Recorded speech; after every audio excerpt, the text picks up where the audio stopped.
en adelante. Saludo especialmente a María del Pino, y presidenta de la Fundación Rafael del Pino, que nos acoge, y a todo su magnífico equipo.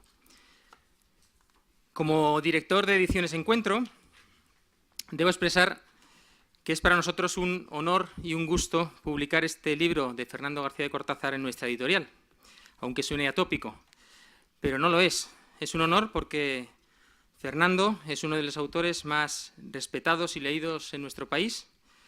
Es un referente de una forma de hacer historia sin parcialidades, que no busca ante todo la erudición académica, sino una mirada crítica, pero orgullosa, a nuestro pasado, para entender nuestro presente y para lanzarnos hacia el futuro.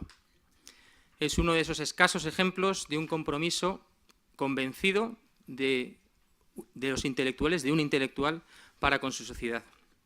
Pero además de un honor, es un gusto, porque en el trato que he tenido con él en estos últimos años, en los que le he conocido, desgraciadamente no antes, he podido comprobar que además es una excelente persona, atenta a todos los detalles, amistoso sin llegar a la adulación, de esas personas que a uno le gustaría seguir frecuentando, aunque no fuera la personalidad conocida e influyente que es. Si en otros libros Fernando García de Cortázar mostraba a las claras su compromiso cívico, en este libro subraya sobre todo su compromiso cristiano, por otro lado inseparable del primer compromiso cívico. El título del libro, Católicos en tiempos de confusión, es el punto de partida, pero las reflexiones que lo integran no son, como quizá el título podría dar a entender, una queja ante la situación de marginación pública actual del cristianismo, sino más bien un acicate para no aceptar esa marginación, para subrayar la fuerza humanizadora del mensaje cristiano en una sociedad que rechaza sus propias raíces. Y yo diría que el libro mismo es un testimonio ejemplar de esa actitud, un ejemplo esperanzador. Además de nuestro autor, hoy contamos con unos extraordinarios compañeros de mesa para presentar o para hablar de este libro. Cada uno de ellos no necesita excesiva presentación, así que diré solo unas brevísimas palabras sobre cada uno de ellos. Si el tiempo lo permite, porque tenemos que ser también un poco estrictos con su generosidad del tiempo que nos han dedicado, al final habrá un breve turno de preguntas, si el tiempo lo permite. El primero que intervendrá es Hugo O'Donnell, miembro de la Real Academia de la Historia, abogado, empresario y comandante de Infantería de Marina, vicepresidente de la Comisión Española de Historia Militar, censor de la Academia de la Historia, director de su boletín y miembro de varias comisiones de la misma. Es autor de muchos libros, pero destaco uno del que ha sido director, una impresionante obra colectiva recientemente concluida, La Historia Militar de España, un ingente trabajo publicado en 9 volúmenes. A continuación, después de Hugo O'Donnell, hablará Alfonso Bullón de Mendoza, a mi izquierda, que es presidente de la Asociación Católica de Propagandistas desde hace unos meses. Es también gran canciller de la Universidad CEU San Pablo, por otro lado mi universidad, así que estoy aquí, digamos, bajo la atenta mirada de mi jefe en último término, de la que es también catedrático de Historia y ha sido rector. También él es autor de muchos libros y su especialidad es la historia de la España contemporánea. Juan Manuel de Prada, que hablará en último lugar antes del autor, creo que tampoco necesita excesiva presentación, es escritor, periodista y crítico literario, escribe habitualmente en el diario ABC, tiene una columna muy seguida en la revista semanal XL, titulada Animales de compañía. Su último libro publicado, si no me equivoco, corrígeme por favor, es Los tesoros de la cripta, sobre el cine y las estampas, digamos, de autores y directores, bueno, digamos que malditos, esa es la palabra quizá más precisa, malditos. Un escritor que no se casa con nadie, sin medias tintas, para quien la fe a la que alude el libro no es un adorno más, sino una parte integrante de su trayectoria como persona y como escritor. Sin más, porque en realidad el editor no debe hacer mucho más que presentar, doy la palabra a Hugo O'Donnell. Muchas gracias, Manolo.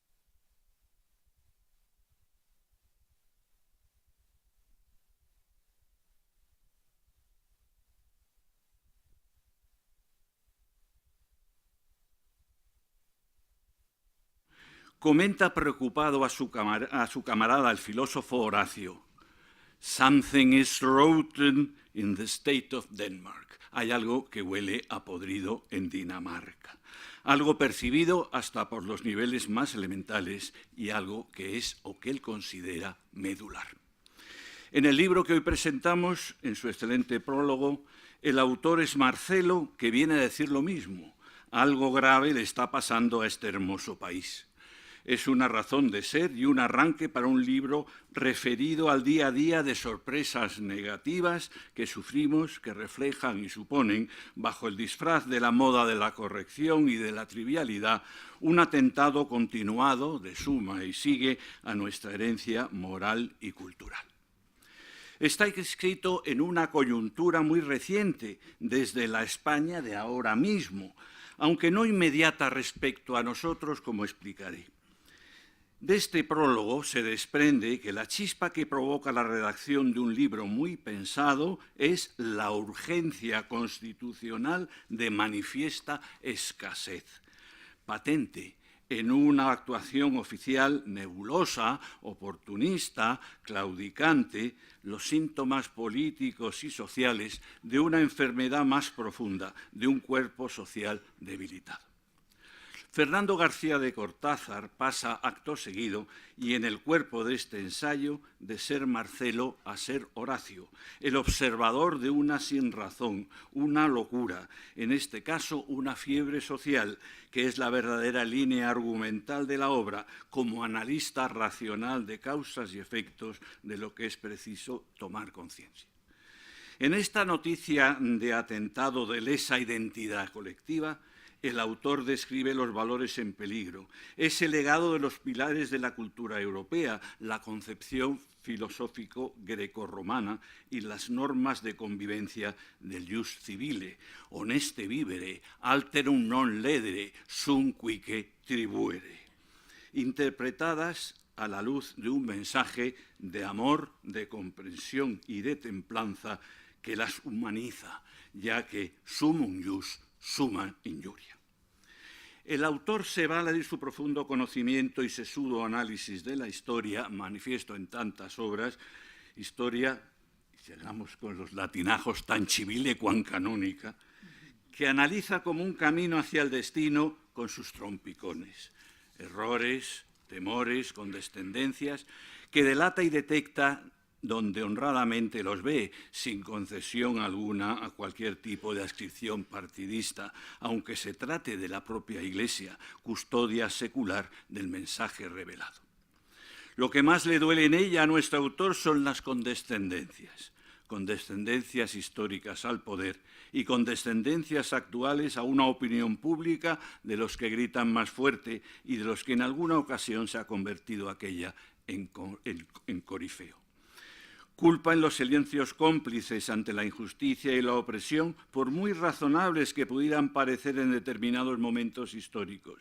Culpa en las concesiones a oportunismos actuales, ajenos a todo rigor, como aquel documento de una comisión eclesiástica que se propuso y en parte consiguió dañar la fiesta del quinto centenario del descubrimiento en su esencia, atribuyendo a la colonización española de América la primera manifestación de superioridad racial, momento en el que este problema alcanzó pretendidamente una cota global.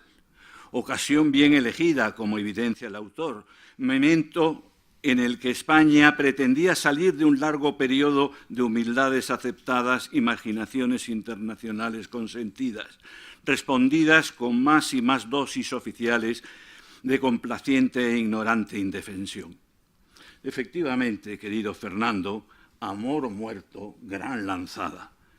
yo diría, me permitiría decir, a Tomás Moro muerto, gran lanzada, y a toda una tradición española y europea de servicio. Injusto y desagradecido documento cuyos efectos aún colean, porque, como decíamos, y aclaramos ahora, el presente libro está escrito en una coyuntura muy reciente, aunque no inmediata, porque es una obra tan de actualidad que desde el momento en que entró en prensa se han ido sucediendo otros episodios que han reafirmado su necesidad y su oportunidad, sucesos que siguen constituyendo ejemplos y posibles evidencias de una actitud global atentatoria contra el humanismo cristiano del que España es partícipe paradigmático. En estos momentos somos asombrados e indignados testigos de la campaña de descrédito revisionista contra Fray Junípero Serra, secundada por una universidad californiana que parece coincidir en la apreciación de genocida, a salvo siempre la política presidencial norteamericana histórica y continuada, una de las más efectivas de desposesión colectiva y de discriminación racial de un juicio negativo. Universidad cuyo lema institucional hace alusión a unos winds of freedom, freedom of teaching and freedom of studying, por principio tan opuestos a los tifones de facción interesada. En otro matiz, en el del sentido del testimonio cristiano como antídoto, cuya más excelsa manifestación es el martirio, el padre García de Cortázar lo trata bajo la óptica del aprecio por la vida en la línea del aparta de mí ese cáliz, que se llena así de entrega y significado al recordar un abanico que va desde ese Tomás Moro, amante de la buena mesa y de la joie de vivre, al reciente sacrificio del padre Pajares ante el previsible y aceptado ébola, sino ante el verdugo, cuya oblación mereció en su día una actitud bastante amplia de burlesco desapego y de desprecio. Desprecio es falta de aprecio, por un sector mediático español que llegó a tildar de riesgo y malversación los esfuerzos encaminados a salvar su vida y que acabó desdiciéndose, abochornado por su propia vileza y su incapacidad de comprender la heroicidad desinteresada y el amor fraterno. Lo señala García de Cortázar, a quien no le diera ocasión por reciente el reflejar la angustia del comboniano Juan José Aguirre, obispo de Bangasou, ante la tragedia de Alindao. En 8 meses han caído 7 curas asesinados, iglesia perseguida, el gobierno inerte. Son sus palabras de las que he sido yo receptor privilegiado. Porque los ataques vienen desde muchos lados, unos son directos y otros pacíficos, desde el relativismo moral, el escepticismo, el desprecio a la dignidad, el hedonismo, la trivialidad, el populismo, la ambición, el ansia de poder, para los que la concepción cristiana de la vida es obstáculo importante. Cada día se recibe el mensaje de moda, el de la abdicación sin más, que atrae a quienes ven en él un medio para fines por el momento inconfesables, aunque se atisben los potenciales frutos de crispación y de violencia, pero también a quienes dispuestos a abdicar y a transigir en todo, incluso en la verdad, la trascendente y la científica, creen robustecer con ello la fraternidad, aunque sean pasando por alto el tercer componente obligado de la Trinidad moderna, la igualdad que creen defender y que, sin embargo, se basa en el reconocimiento y el respeto mutuo a la dignidad entre las partes, incluida la dignidad histórica. Este libro es una llamada a la regeneración y al compromiso para con el pasado y ante el devenir. Una reacción contra la veleidad con la que se ha manejado una preciosa herencia nacional y contra el absurdo de un anticatolicismo disfrazado de laicidad. Como se ha subrayado por muchos de más autoridad que la mía, somos la única civilización que se avergüenza de sí misma, somos la única nación que renuncia a su historia. El medio del que se vale la obra presente es un depuradísimo estilo literario, eficaz transmisor hasta de los pensamientos más profundos de un doctísimo y ameno autor y docente, cuyo lema podría ser como el de Bernanos. También es saludable recordar a Bernanos de cuando en cuando. Mon œuvre, c'est moi-même, c'est ma maison. porque García de Cortázar escribe lo que cree y piensa, lo cual no es tan corriente como pudiera parecer. El contenido principal es un diagnóstico que se cierra con una receta. El epílogo para el compromiso, abre un horizonte de esperanza. Cuando Hamlet muere, Horacio está dispuesto a suicidarse, a la romana o a la danesa.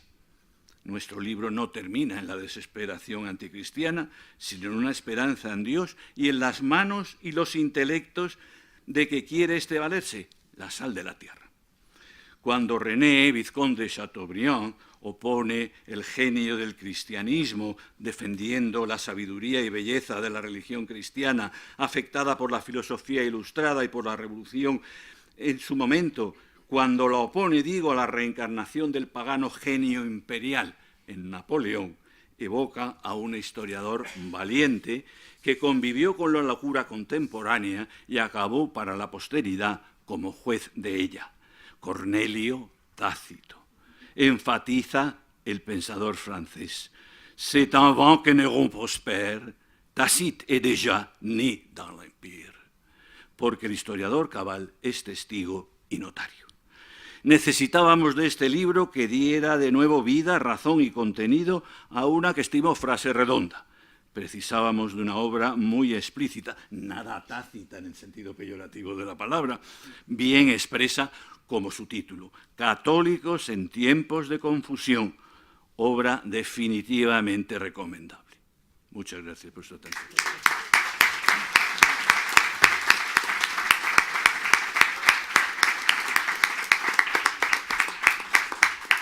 Muchas gracias a don Hugo O'Donnell. Don Alfonso Bullón de Mendoza tiene la palabra a continuación. Querido Fernando, querida presidenta, compañeras de mesa, señoras y señores. La verdad es que cuando me llamó Fernando García de Cortázar para que presentara el libro, había una mala conexión telefónica, por lo tanto lo oía mal. Y lo que entendí es que quería que le presentara un libro, y un libro que hablaba de catolicismo. Bueno, que le presentara un libro me llamaba una cierta atención, porque, perdona que lo diga, pero él es mayor en edad, eso es lo que quiero, perdones que diga, pero también en sabiduría y gobierno, y por lo general no se llama a gente de menor edad sabiduría y gobierno para que participe en actos de presentación de un libro. Por otro lado, porque vi que no quería que lo presentara en mi condición de catedrático de Historia Contemporánea, sino que quería que lo presentara en mi condición más o menos recién adquirida de presidente de la Asociación Católica de Propagandistas, lo cual, pues bien, siendo un libro que va del término catolicismo en el título, podría no estar mal, pero tampoco soy doctor en teología. Soy doctor con premio extraordinario, esas cosas hay que aclararlas dadas los tiempos que corren, pero en historia contemporánea. Y, bueno, mis dudas se disiparon cuando ya, pasadas las interferencias telefónicas, recibí el libro, vi el título, Católicos en tiempos de confusión, y sobre todo leí el libro.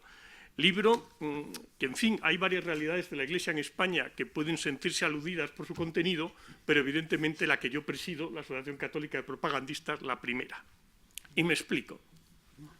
Como ustedes saben, la entonces ACNJDP, o sea, Asociación Católica Nacional de Jóvenes Propagandistas, cuando pasaron unos años y se es menos jóvenes, se perdió la J, en alguna otra época se perdió la N, por tanto quedó en ACDP, surge en el año 1908, cuando el nuncio de su santidad, Monseñor Vico, habla con el padre Ayala, por aquel entonces rector del ICAI y director del Colegio de los Jesuitas de Arineros, y le plantea que sería bueno que la Acción Católica tuviera un grupo juvenil que participara dentro de la vida pública. Y es por ello que, a finales de 1908, el padre Ayala reúne un grupo de jóvenes, entre los que está el luego presidente y cardenal Ángel Herrera Auria, y les dice, vamos a ver qué quiere Dios nuestro Señor que salga de aquí. Y lo que caracteriza a la Asociación Católica de Propagandistas es la participación de los católicos en la vida pública.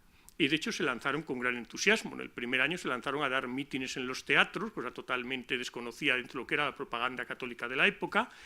Lanzaron una gran campaña en el año 1912 contra la ley del candado, una ley de canalejas que trataba de restringir la situación de las órdenes religiosas en España, con tan gran éxito que la propia jerarquía pidió a los propagandistas que se estuvieran quietos, porque aquello empezaba, digamos, a poder ser malo para las relaciones Iglesia-Estado. Y de hecho, la asociación tuvo tanto éxito que poco más tarde el padre Ayala fue invitado a pasar de rector del ICAI y director del Colegio de Areneros, después del Colegio del Recuerdo, el que yo fui alumno, calculo que sea el mejor colegio de la España de la época, invitado a pasar de rector del ICAI y director del Colegio de Areneros a dirigir la residencia de jesuitas jubilados de Ciudad Real, por lo cual no parece que fuera un cargo especialmente equivalente.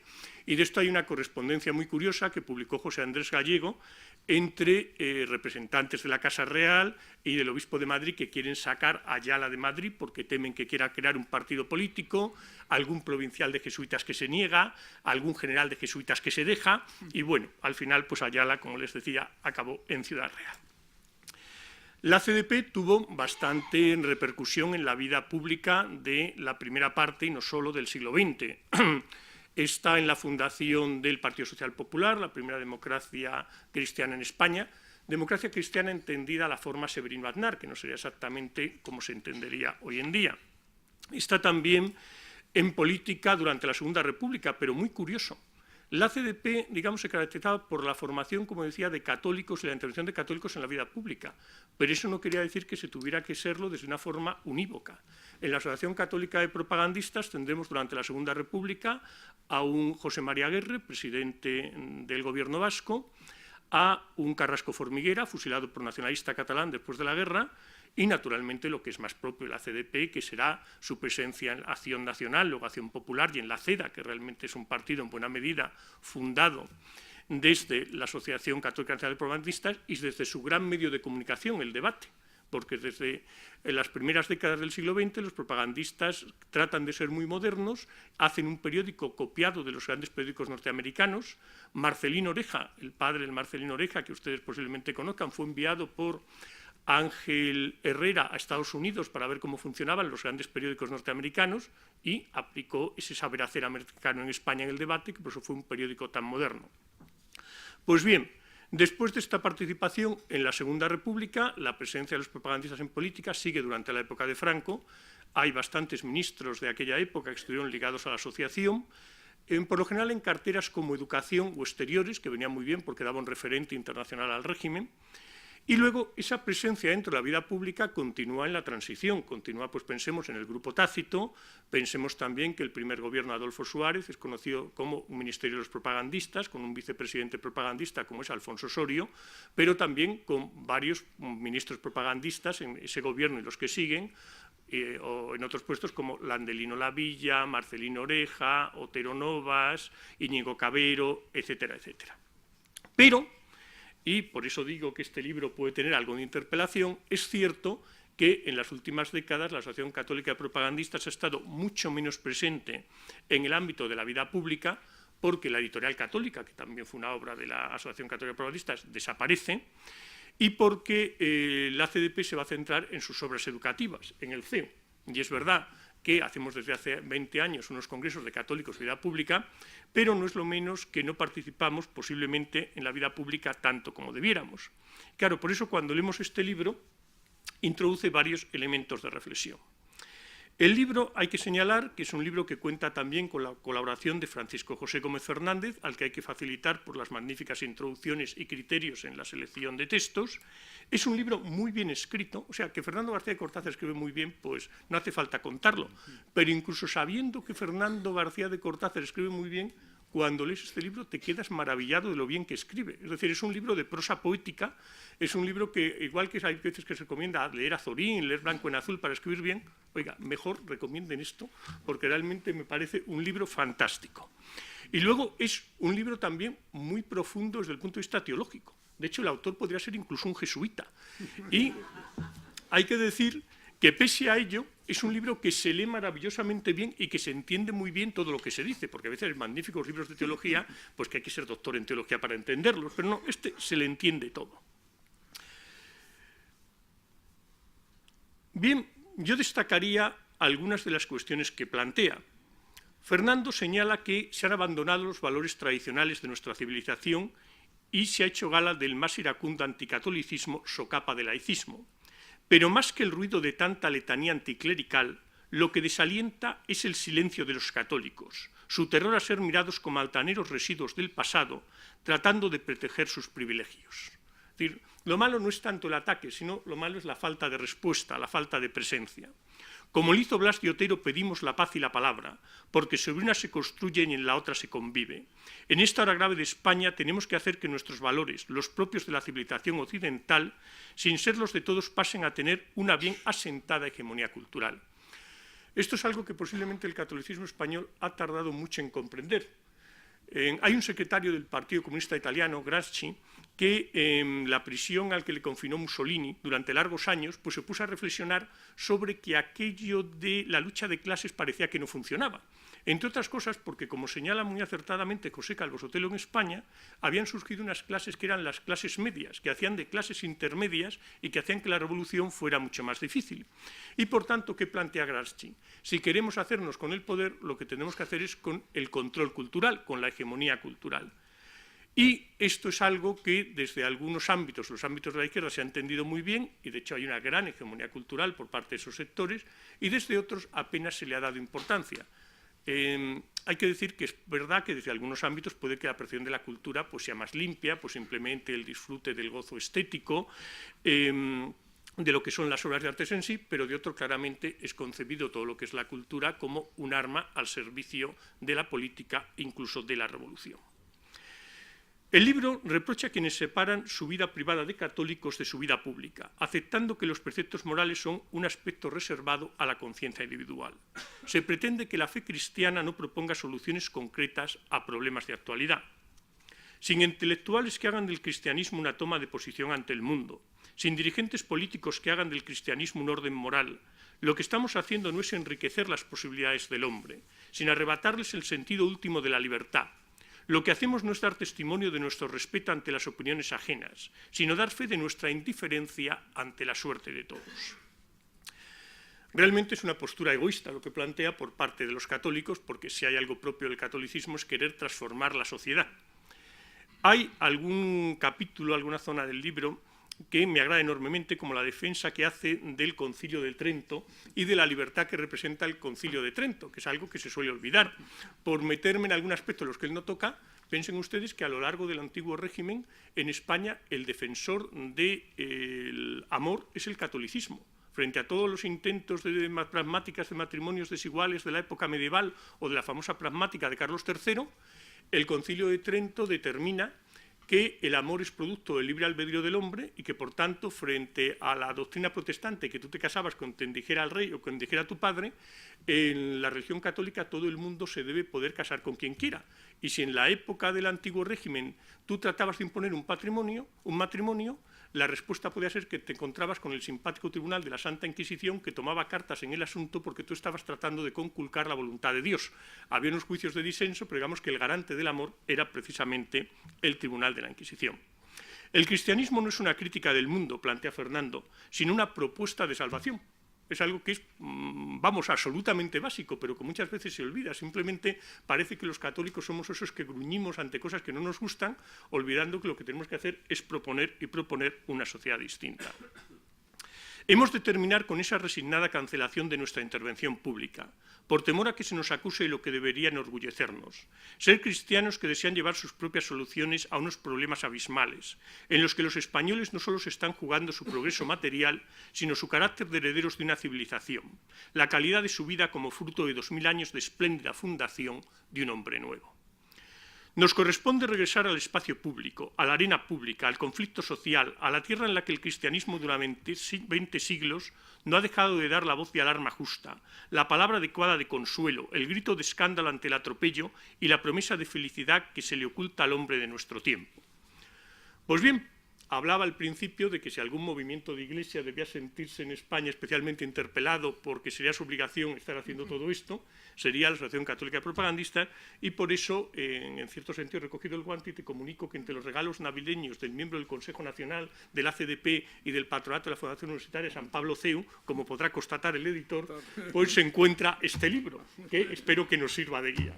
Así que, Fernando, muchísimas gracias por tu magnífica obra y por tu ímpetu y espíritu. Muchas gracias.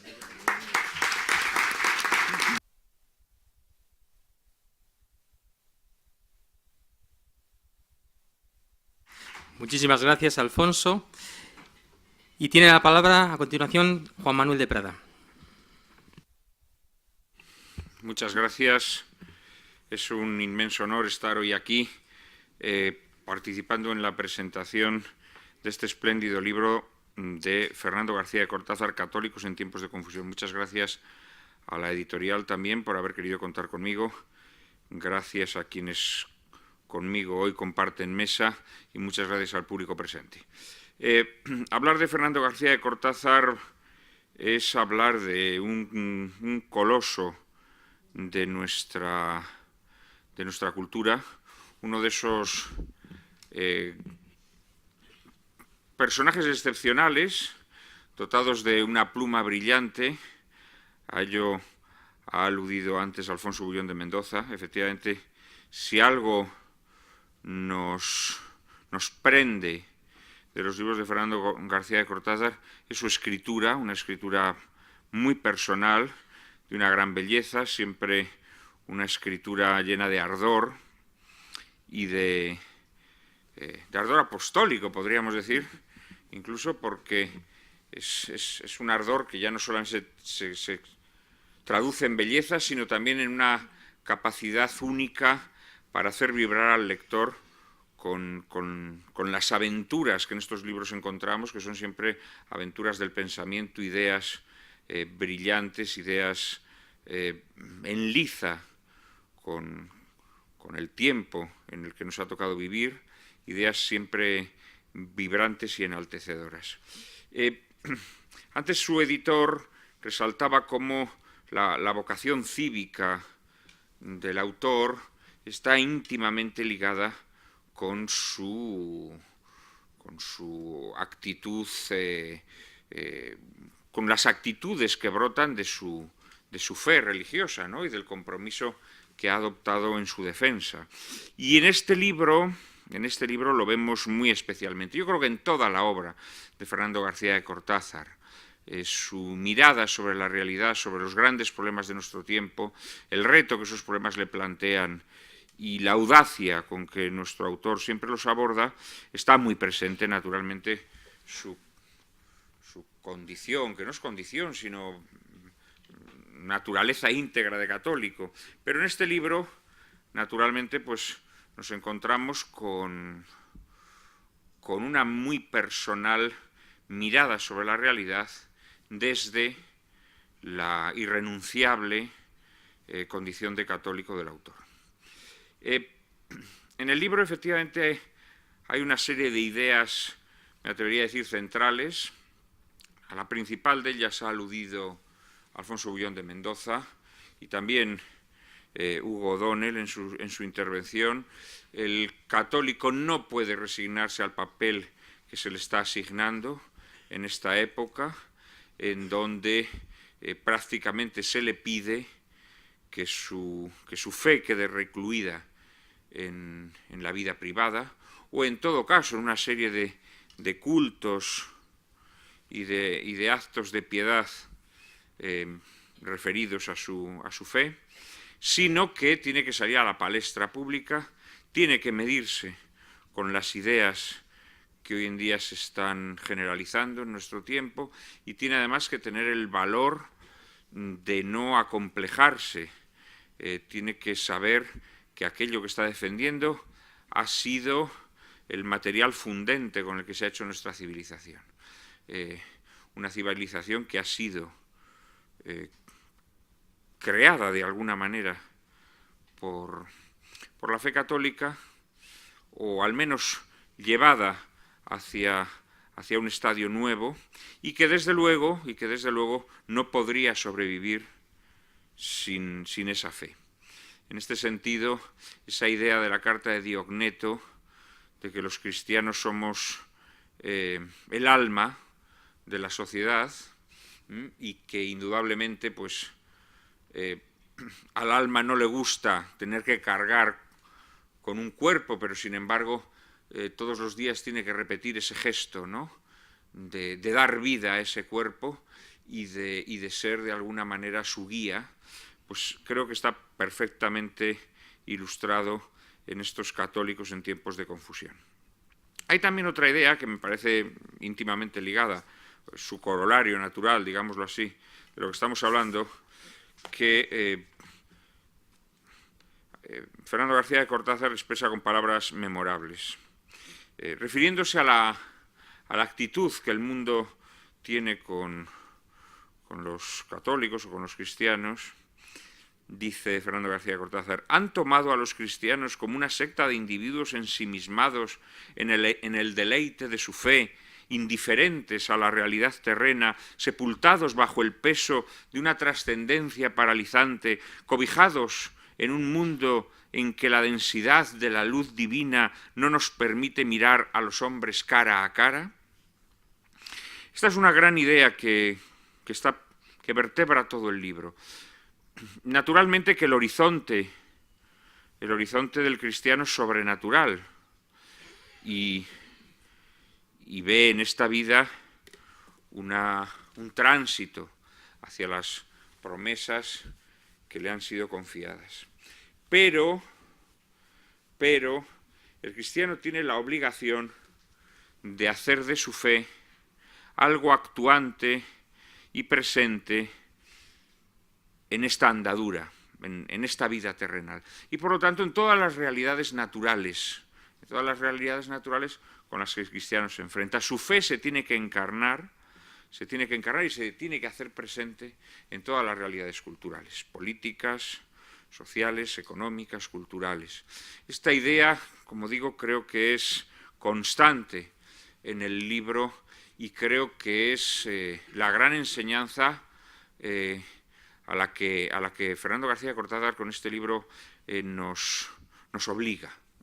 Nuestra fe, naturalmente que sí, tiene que estar en comunicación con la divinidad, pero Dios, y muy concretamente la encarnación de Jesucristo, la encarnación en Jesucristo, nos está interpelando para que nada de lo humano, nada de lo que acontece en nuestro tránsito por esta vida nos sea ajeno. Fernando García de Cortázar recupera esa frase que a veces se interpreta tan mal, se ha interpretado a lo largo de la historia y se sigue interpretando tan mal, cuando Cristo le dice a Poncio Pilatos: mi reino no es de este mundo. Esto naturalmente quiere decir que tiene un origen divino, pero no quiere decir que no se encarne en las realidades de este mundo, que son cosas distintas. Entonces, esta frase se utiliza para hacer un ejercicio de escapismo por parte del mundo católico, confiándolo todo, bueno, pues a una vida que nos va a resarcir de los padecimientos de esta. Bien, sabemos que esta vida está llena de padecimientos, pero tenemos que luchar para hacerla mejor. Y esta es una idea que Fernando repite a lo largo del libro y que me parece que es una idea medular también para entender su pensamiento, y para entender los compromisos cívicos, a veces muy dolorosos, a veces muy desgarradores, que Fernando García de Cortázar ha adoptado a lo largo de su vida. Compromisos que sin duda alguna, si no hubiese adoptado, pues su vida hubiese sido mucho más pacífica y menos sufriente. Pero precisamente adoptando esos compromisos, el cristiano también encuentra mejor el sentido de su fe. Y comparte naturalmente los dolores de Jesucristo en el ejercicio pues, de su labor intelectual, de su labor política, de su labor docente, etcétera, etcétera, etcétera. Creo que esto es muy importante y los católicos lo tenemos que asumir. No vale decir con que la vida es un valle de lágrimas. Tenemos que hacer de esas lágrimas, que naturalmente están ahí, que negarlas sería grotesco, tenemos que hacer de esas lágrimas un fruto fecundo de nuestro testimonio, de nuestro compromiso con esas realidades naturales que están ahí, en las que Cristo se tiene que encarnar y en las que nosotros tenemos que estar presentes.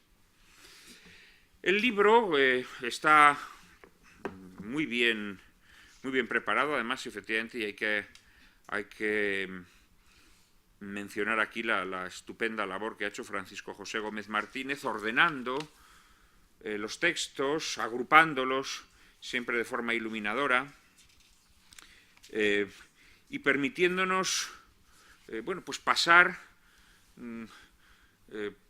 siempre, como digo, con este hilo central por asuntos muy diversos y contemplados además con muy diversa perspectiva.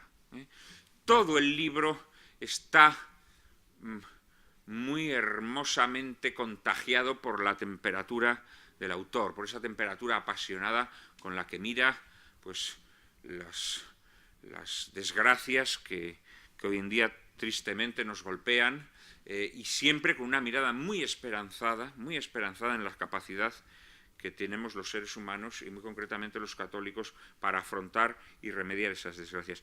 Pero hay pasajes del libro en los que además el autor pone pedacitos de su alma, ¿no? Pedacitos de su alma personal. Artículos pues, en los que nos narra pues, la conversión de unos amigos japoneses, una historia verdaderamente emocionante, textos en los que rememora a amigos que se han ido, algunos muy próximos y muy queridos para él, artículos en los que evoca pues, lecturas que le han dejado una huella muy honda, o también textos que casi podríamos decir que podrían ser homiléticos, ojalá fuéramos a misa y escuchásemos unos sermones tan brillantes, alusivos a algunas de las festividades principales del calendario religioso. Textos en donde esa mirada de Fernando entregada y penetrante de las realidades sobrenaturales se integra perfectamente con su compromiso como intelectual católico en el tiempo presente. Y como la Navidad o la Resurrección o la Cuaresma son también una llamada para traer el reino de Dios a este mundo, que aunque no es un reino de este mundo en origen, sí es un reino implicado en este mundo. Y en este sentido es verdaderamente admirable cómo Fernando hace que su fe verdaderamente se esté encarnando en las realidades naturales a las que alude. No hace falta decir que este también es el libro de un gran patriota. Y esto también es muy de destacar, porque el amor a la patria está muy íntimamente ligado al amor a Dios y al amor al prójimo. De alguna manera podríamos decir que es la cristalización de esos dos amores que van de la mano. Y este es el libro de un hombre al que le duele España, al que le duele el estado de postración al que está llegando España en muchos aspectos, pero que al mismo tiempo tiene una fe extraordinaria en lo que España representa, en lo que España ha representado a lo largo de la historia y en lo que España tiene que seguir representando. Y esto también es quizá uno de los aspectos más emocionantes del libro, ver a un intelectual en lucha con la España que no le gusta, y en abrazo amoroso a esa España que él quiere que siga viva. También es un libro contra las infamias y las calumnias que pesan sobre España, tanto las que hoy todavía se lanzan de forma impune, como contra esas mentiras acumuladas que arrastramos a lo largo de la historia, y que tienen mucho que ver, porque no nos engañemos, tienen mucho que ver con el odio a la fe, el odio teológico, el odio a la fe católica. Porque el odio a España está muy íntimamente vinculado con el odio a la fe católica, porque España, a lo largo de toda su historia, indudablemente ha sido la que ha logrado, yo me atrevería a decir que de forma más brillante, esa necesidad que nuestra fe tiene de encarnarse en las realidades naturales. Realidades que en algunos momentos, además, han sido especialmente gloriosas. Y en este sentido, he de decirte, Fernando, que he disfrutado como un enano con tus invectivas contra la Reforma protestante, he disfrutado como un enano, y con tu exaltación, naturalmente que sí, del Concilio de Trento y de la propuesta que lanzó el mundo católico, y muy especialmente España, porque el Concilio de Trento es una obra española, a la humanidad. Un mensaje infinitamente más luminoso infinitamente más comprensivo de la naturaleza del hombre, de su debilidad y de su grandeza, que el que desgraciadamente lanzó el protestantismo. Entonces, efectivamente, este es un libro, como muy bien decía Alfonso, un libro que nos invita, y Hugo, un libro que nos invita a tomarnos muy en serio nuestra fe. Y tomarnos muy en serio nuestra fe significa que no podemos dividir en dos nuestra cabeza. Recordarán ustedes un célebre debate intelectual que hubo entre Santo Tomás de Aquino y Siger de Brabante, ¿no?, en el cual Santo Tomás defendió que el cristiano, en todo lo que hace, y muy especialmente en sus tareas intelectuales, no puede dejar a un lado su fe. Su fe tiene que ser la llama que lo guíe y que le brinde el ardor suficiente para enfrentarse a esas escilas y caribdis con las que cada día nos tropezamos. Así que, Fernando, muchísimas gracias por este hermoso libro, gracias por tu ejemplo intelectual, gracias por tu incansable ejemplo intelectual, y muchas gracias a todos ustedes. Por favor, no dejen de leer Católicos en tiempos de confusión.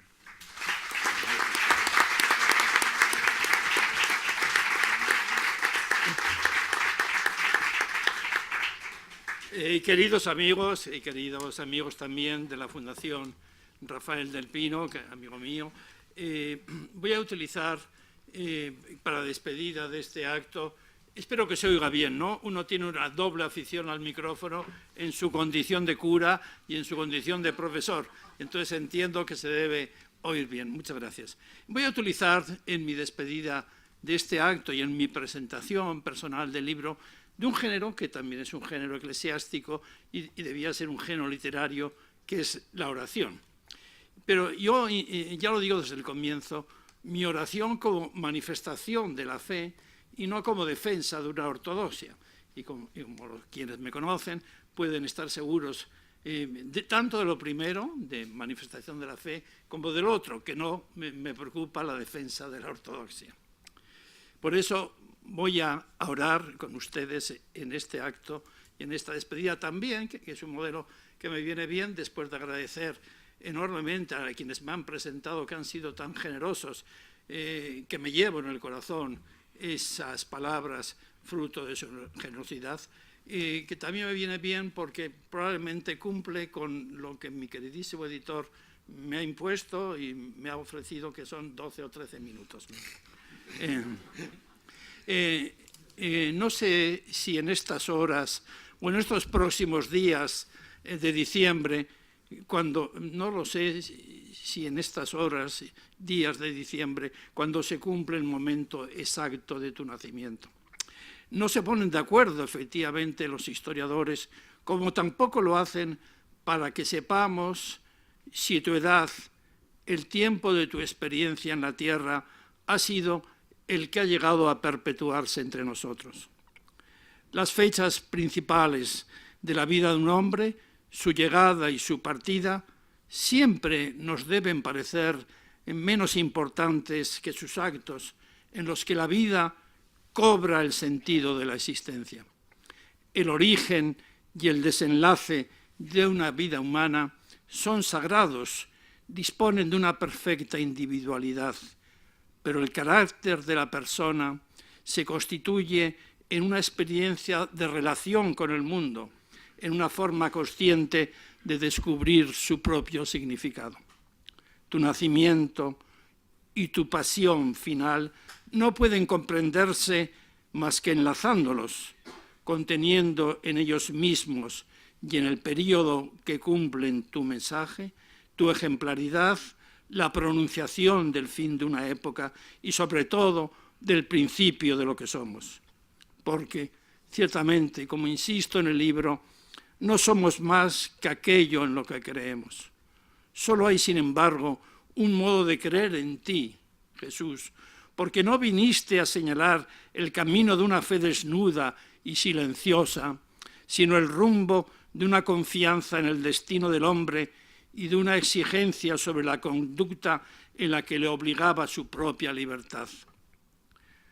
Porque estamos en momentos tan propicios a la desesperación, tu esperanza es algo más que una necesidad para convertirse en una decisión. No es algo a lo que me siente abocado, sino lo que elige mi voluntad, entre otras muchas posibilidades de crecer sobre mi conciencia de hombre. Porque estamos en tiempos de vacío del alma, el significado que me concede tu mensaje colma mi deseo de ser y de existir más allá de la insensata inercia de un organismo pretencioso que confunde su inteligencia con su soberbia finalidad. Porque estamos, es claro, en tiempos de inseguridad y descreimiento, la fe en el hombre y por tanto la fe en mí mismo como el tipo de persona que consideraste preciso poner en la historia, puede desdeñar el temor a las dudas y el desdén por la incertidumbre. Porque estamos en tiempos de miedo, la serenidad que infundiste a nuestra condición, alejada de la alegría hueca y del temor de las criaturas inferiores, me permite escapar al refugio en el cinismo, a dar la espalda a los desafíos actuales, a temblar ante mi propia responsabilidad ante el mundo y mi futuro. Porque estamos en tiempos decisivos, tu palabra contiene los datos esenciales que la distinguen del grito sin esperanza y de la carcajada enloquecida de quien se asoma al absurdo de una vida a solas, reducida a los escasos años que se nos conceden. Tu llegada contiene en estos días ya de Navidad la presunción de la pasión que en tan pocos meses habremos de conmemorar. La alegría de hoy pierde su sentido sin el impulso moral que nos concede no solo tu extinción personal, sino la forma en que llegaste a ver tu suplicio como cumplimiento de aquello que se inició cuando naciste. Solo entenderé la cruz de verdad cuando deje de ser un espectáculo penitencial tan escandalosamente transitorio para adquirir el rango que contiene el verdadero sacrificio. Y ese rango es la necesidad de llevar la palabra al acto, la intención al ejemplo, la profecía al precio que hay que pagar por enfrentarse al orden despiadado del mundo injusto. Solo entenderé la cruz como llegada de una vida que provocó en su desarrollo breve la instauración del hombre libre y universal. Que para ello fuera necesario la aceptación de la agonía, nada tiene que ver con una determinación cruel de la historia, sino con una voluntad de consagrar el vínculo que establecías con el futuro del hombre en la tierra. Lo que los cristianos llamamos tu reino solo podía fundamentarse en ese final, como recuerda el gran poeta Eliot, está nuestro principio. Hace 2000 años, lo que sucedió en la cruz dejó de ser el dolor inútil y la humillación espantosa de quienes nada tenían.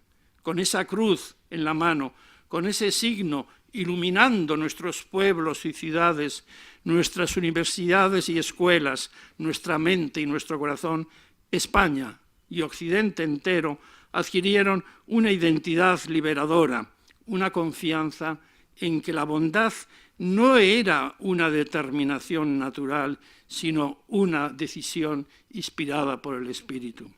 Bajo el signo de esa cruz, el poder fue limitado. Se conminó a los opulentos a aceptar la dignidad del humilde. Se dijo que olvidar la fraternidad íntima de los seres creados por Dios era un pecado. A la sombra de esa cruz sigue alzándose el clamor frente a la injusticia y el júbilo de nuestra esperanza en una vida mejor para todos. Esa cruz no es el signo de un privilegio, como ahora se quiere hacer ver, ni la ofensa a los no creyentes en absoluto. El libro también, como se ha ponderado aquí, va destinado a los no creyentes. Es, por el contrario, el símbolo de una larga lucha por la igualdad y el respeto al hombre. Y es, sobre todo, aquello que nos identifica, creyentes o no creyentes, como miembros de una civilización 2 veces milenaria, cuyos valores no han dejado de actualizarse durante 20 siglos. Una civilización, como se ha destacado aquí también, que entre todas las del mundo es la única tan decididamente dispuesta a suicidarse, a abolir sus raíces, a segar su carácter, a desangrar su existencia. Gracias a ese momento en que nació tu cuerpo, que vamos a conmemorar, sirvió tu mirada aún vacilante. Gracias a ese instante en que la tierra sintió tu peso leve y el aire se estremeció con el tacto recién hecho de tu piel, nosotros somos unos seres libres. Porque desde entonces te encaminabas al momento supremo de tu pasión y tu muerte.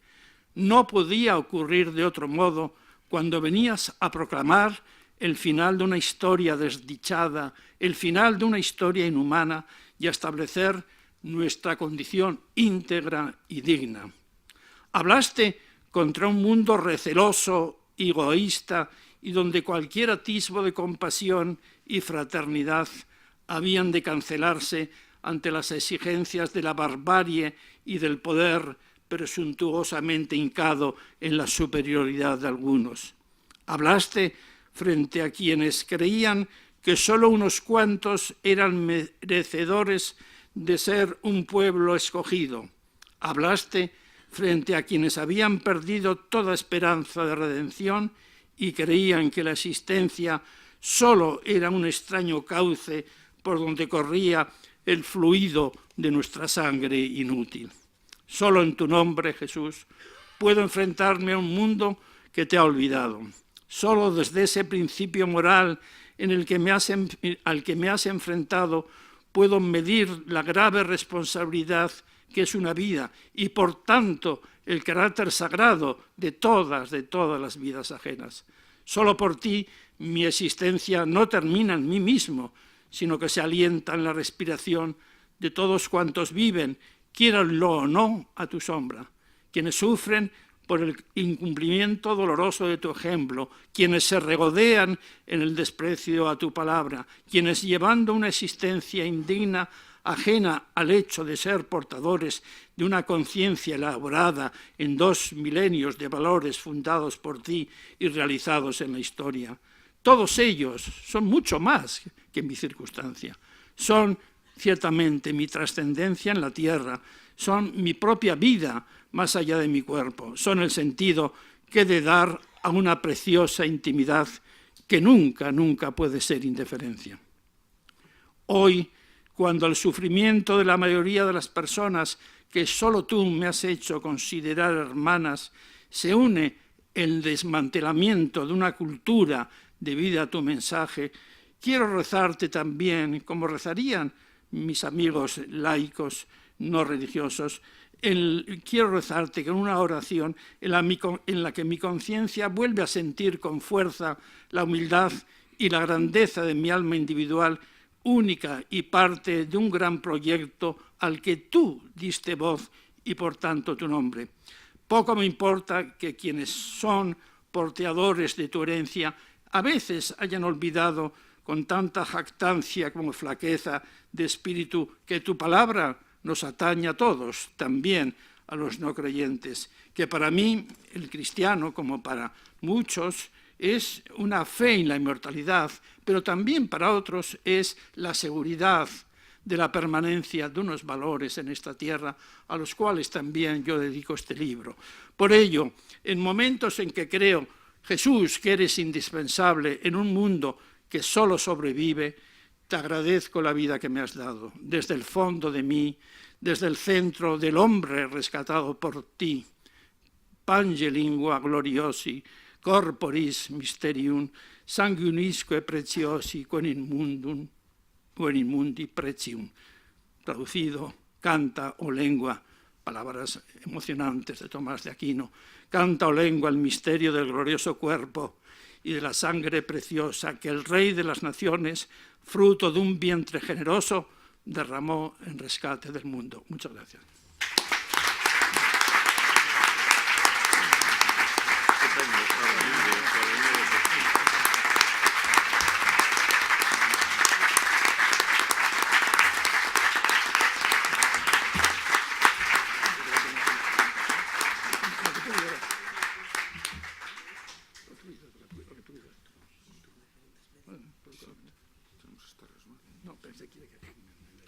Muchísimas gracias, Fernando, por este conmovedor e inesperado broche final. Pero yo creo que al menos de 10 minutos disponemos para si hay alguna pregunta del público. Allí. Esta mañana se ha conocido la sentencia de un tribunal sobre 2 activistas de Femen que creo que se subieron al altar de la catedral y dieron gritos y vociferaron, y el juez dice que eso no es ofensa a los católicos porque estaban expresando ideas. Estamos hablando de un altar y un lugar sagrado, no de una manifestación en la calle. Yo no sé si esto simboliza de alguna manera los tiempos de confusión. Tú, Prada, ¿quieres hablar? No, no tienes que responder. Yo creo que sí, es uno de los momentos de confusión, ¿no? Clarísimo. Yo creo que en ese sentido ya hemos visto casos, y en el libro se contienen, de esa falta de respeto, no solo a las creencias de los cristianos, sino, como he dicho aquí, por eso he terminado intencionadamente con esa exaltación de la cruz, a lo que son los grandes símbolos de la propia cultura, si la tiene alguna, del que ha hecho ese acto. ¿Sí?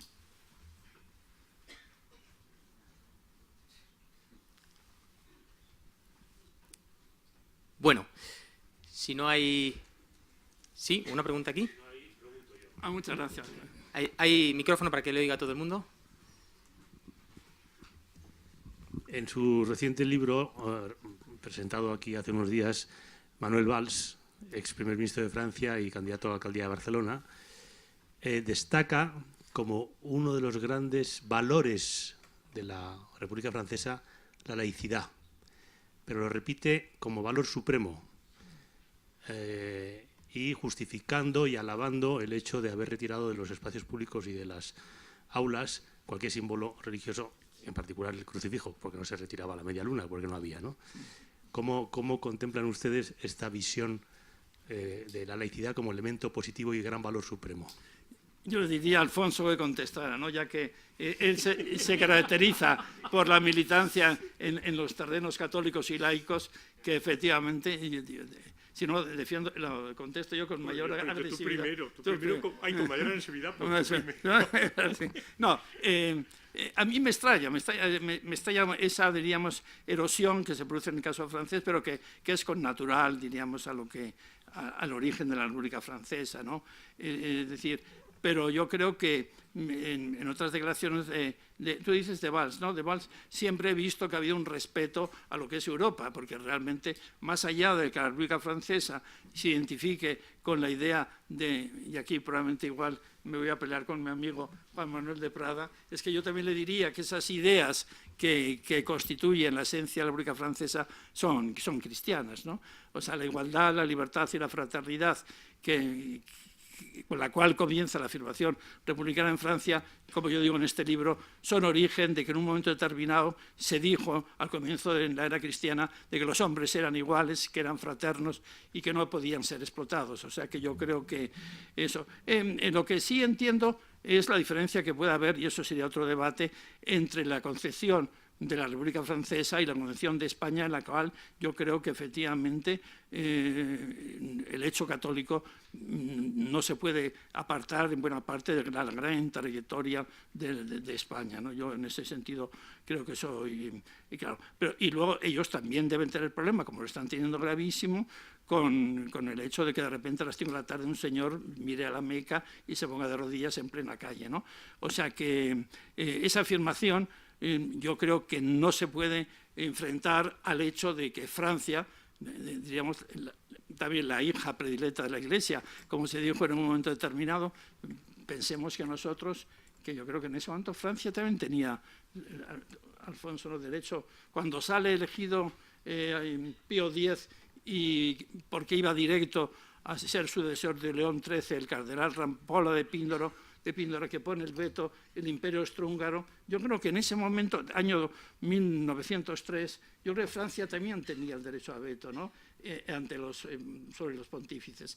Yo creo que era en España, Francia, por la tradición. Yo entiendo que sí, igual ya en ese momento no, me figuro que el anticlericalismo era la Tercera República Francesa, pero era la hija predilecta de la Iglesia, como sabes tú muy bien, se le llamaba. Entonces yo creo que se puede conectar las dos afirmaciones de una laicidad que no sea agresiva a esto, porque el problema de aquí que no es laicidad, sino que es puro y llano anticatolicismo. A mí me parece muy bien que se respeten los signos públicos, pero que diríamos que no entren en mi conciencia ni se humille, como se está pasando, a los símbolos y exclusivamente signos religiosos católicos, porque los que defienden ese tipo de laicismo en España no les preocupa exactamente otras manifestaciones religiosas de tipo islamista o de tipo judío, eso es lo llamativo. Bien, muchísimas gracias. Muchísimas gracias, en primer lugar, a Fernando por haber escrito el libro y por haber querido que lo publicáramos en Ediciones Encuentro. Muchas gracias a Hugo O'Donnell, a Alfonso Bullón de Mendoza y a Juan Manuel de Prada por haber aceptado estar aquí presentándolo y haberse ajustado, además, a esos estrechos márgenes que les hemos marcado. Gracias también, se me han adelantado, a Francisco José Gómez por haber colaborado en la preparación y en la ordenación y la selección de los textos que dan lugar al libro. Y sobre todo, gracias a ustedes por su presencia. Gracias, por supuesto, a la Fundación Rafael del Pino por su acogida una vez más. Gracias a ustedes, los que están aquí presentes, los que están presentes en la otra sala, siguiéndolo en directo, y los que están también presentes siguiéndolo en vivo a través de Internet. Como editor tengo que decir que tienen el libro a la venta a la salida y que el autor estará también encantado de firmarlo mientras dé tiempo. Les invito también a seguir nuestro catálogo, a visitar nuestra web. Nosotros queremos ser parte justamente de esa propuesta que Juan Manuel de Prada decía, ¿no? El reino de Dios no es de este mundo, pero está implicado en este mundo. Humildemente queremos también ser parte de esa implicación. Y como tal, me despido de todos ustedes agradeciéndoles de nuevo su presencia. Gracias.